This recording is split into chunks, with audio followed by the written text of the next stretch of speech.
Oke, terima kasih sampai ke idol, kamu tidak lolos lagi. Di idol. Harus kuat, harus kuat. Orang bisa jadi orang besar bukan hanya karena dia menggunakan kesempatan yang baik, bukan hanya karena dia jago, tapi karena dia punya mental yang kuat. Iya nggak? Bukan hanya mental, artinya mental yang kuat itu adalah bagaimana cara melihat kegagalan. Kalau kamu nggak punya mental yang kuat itu, pada saat lagi kamu udah di atas, kamu akan hancur. Kalau kamu nggak bisa terima ini, kamu tidak akan pernah bisa jadi pemenang.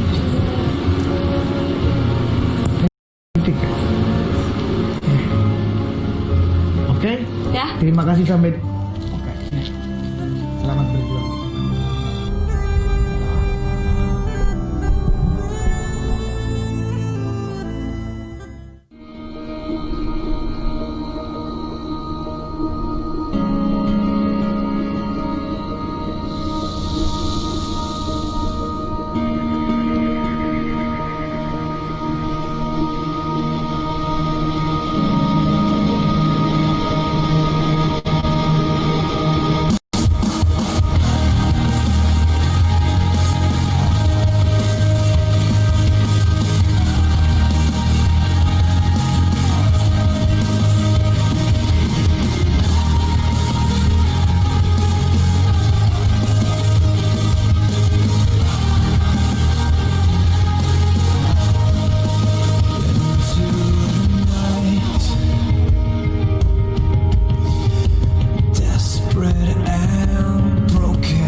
Ya, silakan Bu Hasma.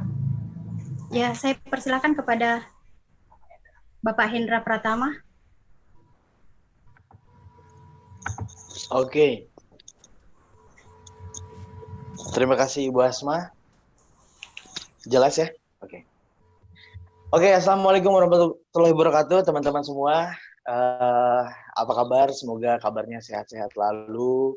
Semoga dalam situasi pandemi ini teman-teman bisa diberi kesehatan oleh Allah Subhanahu Wa Taala. Hari ini saya sangat senang sekali, teman-teman. Karena apa? Karena alhamdulillah saya diberi kesempatan untuk bisa men-sharingkan apa yang setelah terjadi kepada saya selama saya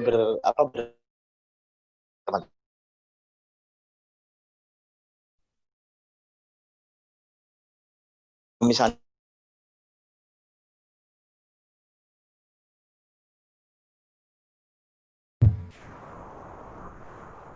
Mohon maaf, Pak Oleh, suaranya terputus-putus. ya, halo. Ya, sudah jelas Pak, silakan. Sudah jelas ya, oke. Nah, tadi mungkin teman-teman udah lihat di video profil saya. Jadi dulu itu saya memang benar-benar tidak ada latar belakang bisnis sama sekali, teman-teman. Jadi yang saya tahu itu dari dulu memang saya itu selalu ya manggung gitu ya. Nah, jadi memang ketika saya ditawarkan usaha ini pun dari dulu memang saya itu sempat negatif dulu. Jadi kalau misalnya teman-teman sekarang yang nonton ini ada orang negatif ya, saya berani adu-aduan negatif dengan saya. Saya ini bukan hanya negatif tapi memang super negatif, teman-teman. Jadi saya selalu bilang kalau apa sih MLM? MLM itu kan mulut lawan mulut gitu kan. Masuk langsung mampus gitu kan. Jadi dari dulu itu saya udah bener-bener dihantui dengan MLM, teman-teman. Dan saya selalu taat kepada ibu saya, dulu selalu bilang, kalau ada orang yang ajakin bisnis, yang ajak-ajak orang kayak zombie itu tuh, udah nggak usah ikutan gitu kan. Nah, saya manut aja, oke, berarti kalau ada orang yang nawarin bisnis itu, ya udah saya nggak mau gitu ya. Nah, tapi luar biasanya, memang cerita panjang jadi pendek, semasa saya kuliah, memang membutuhkan yang namanya uang gitu ya. Dulu saya ngeband, teman-teman. Jadi ngeband itu, saya ingat sekali dulu waktu zaman ngeband itu, memang usia band saya itu waktu itu udah hampir 5 tahunan dan alhamdulillah sukses ya, sukses dibubarkan gitu ya.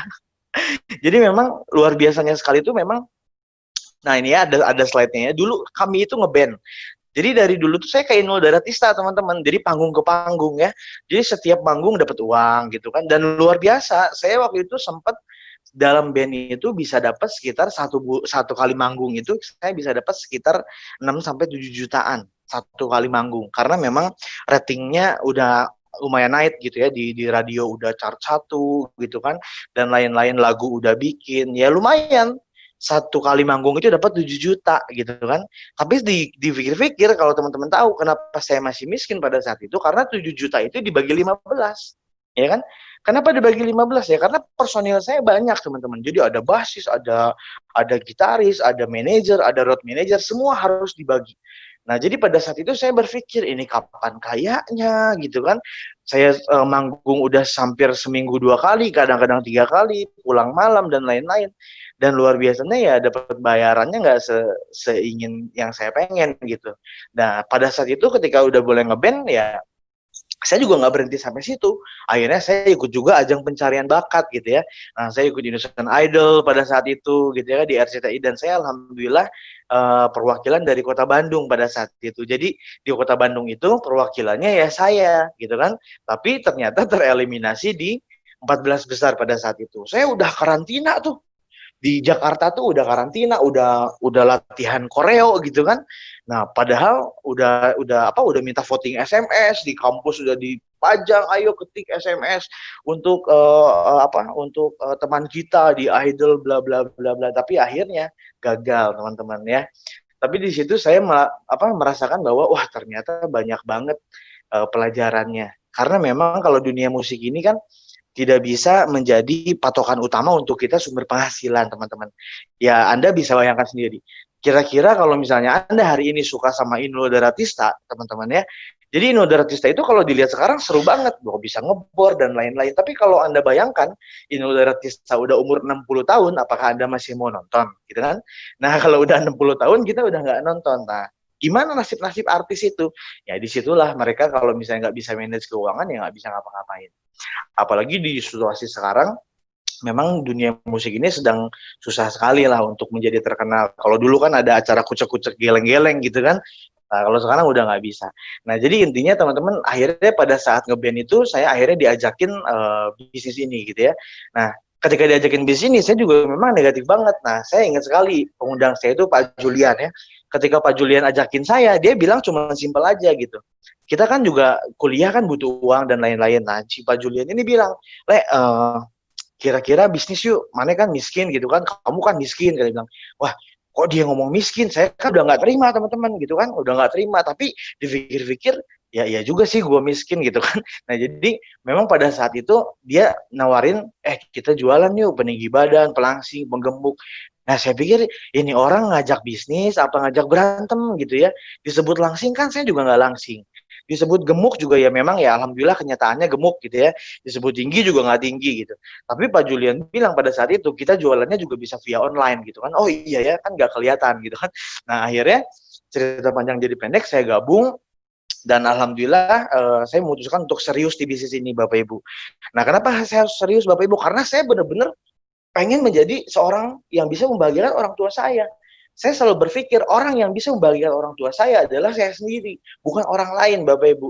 Nah, makanya buat Bapak Ibu yang sekarang lagi nonton, terutama yang memang masih muda, ya Anda harus berpikir bahwa yang bisa membahagiakan orang tua Anda adalah Anda, bukan orang lain, bukan saudara Anda, bukan sahabat dekat Anda. Nah, akhirnya di situ saya berjuang Bapak Ibu, saya nggak kenal lelah, saya membabi buta Bapak Ibu ya. Jadi Bapak Ibu harus bayangin tuh, babi aja menakutkan tuh, apalagi kalau buta gitu kan, bener-bener babi buta aja. Setiap ada orang saya presentasi, saya ajakin bisnis. Saya benar-benar brutal pada saat itu, karena saya yakin dalam diri saya selalu bilang bahwa setiap orang pasti membutuhkan uang. Setiap orang pasti mempunyai impian kuat, Bapak Ibu. Dan akhirnya saya berjuang habis-habisan. Saya benar-benar nggak kenal lelah. Setiap ada orang yang memang membutuhkan, saya benar-benar ada di situ. Nah, saya selalu ajakin orang bahwa, yuk, ini usaha sangat luar biasa gitu. Saya notabene bukan siapa-siapa, saya nggak ngerti apa-apa, tapi di bisnis ini tuh benar-benar diajarin. Ya kan, diajarin bagaimana caranya ngomong, diajarin bagaimana caranya presentasi.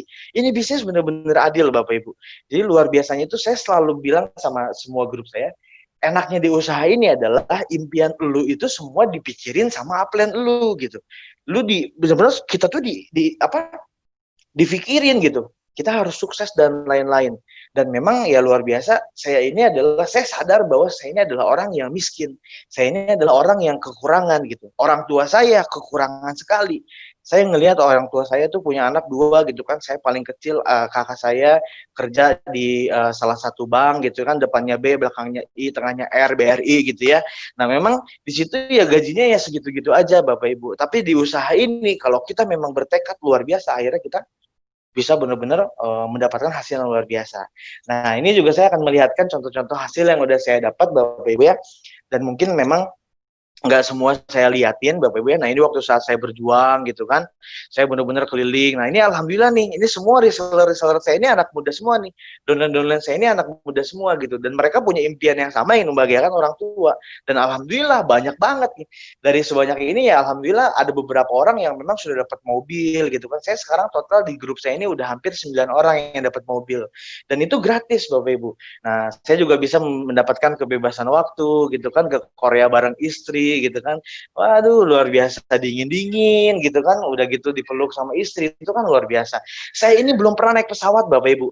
Ketika sekalinya naik pesawat, saya langsung pergi ke Singapura Malaysia itu lewat bisnis ini. 4 bulan saya gabung di bisnis ini, saya langsung dapat Singapura Malaysia dan dapat motor gratis, luar biasa memang. Saya alay banget tuh, naik pesawat aja belum pernah, tapi ketika saya di pesawat, ya Allah memang luar biasa nih, usaha ini tuh benar-benar membawa saya bukan hanya keliling kota, tapi keliling dunia Bapak Ibu. Wih, ini juga sekarang saya lagi benar-benar menunggu mau pergi ke Paris, luar biasa ya. Nah, ini waktu itu saya akhirnya setahun 8 bulan saya menghasilkan alhamdulillah 1 tahun 8 bulan saya bisa dapat mobil niaganya Bapak Ibu. Saya beli Honda HR-V, ya kan, itu harganya 310 juta pada saat itu, dan itu semua orang kaget. Wah, kok Oleh bisa beli mobil? Dan saya bilang, saya dengan bangga saya bilang, lu coba colek deh mobil saya. Kalau dicolek itu baunya spirulina gitu kan, baunya tuh peninggi badan, klaksonnya citosan gitu kan, citosan gitu kan, itu luar biasa tuh. Memang ini mobil obat Bapak Ibu. Saya punya kakak saya tuh punya pacar gitu kan, punya, sekarang udah jadi suami, dia di Honda tuh, dia kerja di Honda. Dia bilang, Le bisa nggak beli pelangsing? Dia bilang, saya bilang, oh bisa, harganya sekian. Wah mahal, dia bilang. Oh gitu ya. Saya bilang, saya tanya balik, sekarang Honda ada yang keluar baru ya, apa namanya? Oh iya, HR-V. Oh berapa harganya? 310 juta. Oke deh, saya beli. Nah, jadi di situ bisa dilihat Bapak Ibu, tukang obat bisa beli mobil, tapi tukang mobil belum bisa beli obat Bapak Ibu ya. Nah ini luar biasa. Dan alhamdulillah kemarin-kemarin juga saya bisa dapat cash reward ya, $10.000. Itu sangat luar biasa. Akhirnya mobil si HR-V ini saya ganti pakai pakai Mitsubishi Pajero Sport, Bapak Ibu ya. Saya tahu badan saya besar gitu kan, saya tahu saya nggak cocok pakai motor kecil, akhirnya Allah kasih saya mobil yang besar, Bapak Ibu ya. Itu luar biasa. Dan sekarang saya ya luar biasa senang banget gitu. Kehidupan saya berubah, kehidupan keluarga saya semua berubah. Kehidupan bahkan dulu saya makan susah Bapak Ibu, demi Allah saya miskin banget, makan itu saya susah. Tapi sekarang ya Allah, alhamdulillah Allah memberikan kebahagiaan yang jauh lebih luar biasa daripada apa yang saya bayangkan Bapak Ibu. Nah Bapak Ibu sekalian, saya cuma mau bilang sama Anda yang menyaksikan video ini, saya tahu Bapak Ibu mungkin Anda hari ini diundang ke webinar ini, mungkin Anda juga dipaksa-paksa gitu. Mungkin Anda juga sekarang ada yang lagi tiduran, ada yang lagi duduk gitu kan, ada yang lagi di jalan mungkin dan lain-lain, tapi saya hanya bilang satu hal Bapak Ibu, Tuhan itu selalu membuat manusia yang berusaha itu pasti akan sukses Bapak Ibu, tapi tergantung kendaraan apa yang Anda taikin Bapak Ibu ya. Nah perusahaan ini adalah kendaraan terbaik menurut saya. Perusahaan ini adalah kendaraan yang luar biasa, yang bisa mengubah banyak orang, bukan hanya merubah saya, tapi bisa merubah banyak orang Bapak Ibu. Nah bagi Anda yang baru nonton Bapak Ibu, saya bilang sama Anda, yuk gabung sekarang juga, jangan banyak pikir Bapak Ibu, karena Allah memberi hidayah pada kita Bapak Ibu, itu bukan karena kebetulan. Anda nonton video ini bukan karena kebetulan Bapak Ibu, tapi Allah udah ridho, Anda pengen banget sukses kayak orang lain Bapak Ibu. Dan saya yakin Bapak Ibu setiap orang ada jalan suksesnya. Dan saya yakin kalau Anda berusaha terus, insya Allah Anda akan menjadi orang yang paling sukses di dunia ini Bapak Ibu. Dan saya yakin bagi Anda juga para distributor, bagi Anda para distributor yang sekarang memang lagi benar-benar berproses, lanjutkan perjuangan Anda. Jangan pernah direm, kalau bisa terus digas Bapak Ibu. Kenapa? Karena waktu terus berjalan. Ketika saya dulu masih ingat Bapak Ibu, ketika saya sedang drop, ketika saya sedang tidak percaya diri, saya selalu bilang saya itu diginiin. Ya Allah, saya bilang jam ini tuh kenapa saya simpan di kuping saya, karena saya tahu waktu terus berjalan. Waktu terus berjalan, yang waktu tahu terus berjalan Bapak Ibu. Waktu tidak pernah mau tahu Anda sedang sakit, waktu nggak pernah mau tahu Anda sedang susah, waktu nggak pernah mau tahu Anda sedang lagi sedih dan apapun Bapak Ibu. Yang waktu tahu adalah jalan terus Bapak Ibu. Jadi bagi Anda yang sekarang memang lagi fight gila-gilaan Bapak Ibu, saya bilang sama Anda jangan pernah menyerah, terus berusaha Bapak Ibu, tunjukkan kepada orang-orang yang Anda sayang bahwa Anda adalah juaranya. Saya yakin Bapak Ibu dengan kita punya mental yang sangat kuat, kita akan menjadi orang yang tidak mudah dikalahkan. Nah Bapak Ibu mungkin segitu aja dari saya. Saya doakan dengan tulus Bapak Ibu, mudah-mudahan Anda yang mengambil usaha ini dilancarkan selalu, disehatkan selalu. Ketika Anda jatuh, Anda bangkit lagi, Anda bangkit lagi, Anda bangkit lagi menjadi seorang pemenang Bapak Ibu. Saya Oleh dari Bandung, saya tunggu Anda di puncak sukses, saya tunggu Anda di puncak kejayaan Bapak Ibu. Sukses buat kita semua, go director.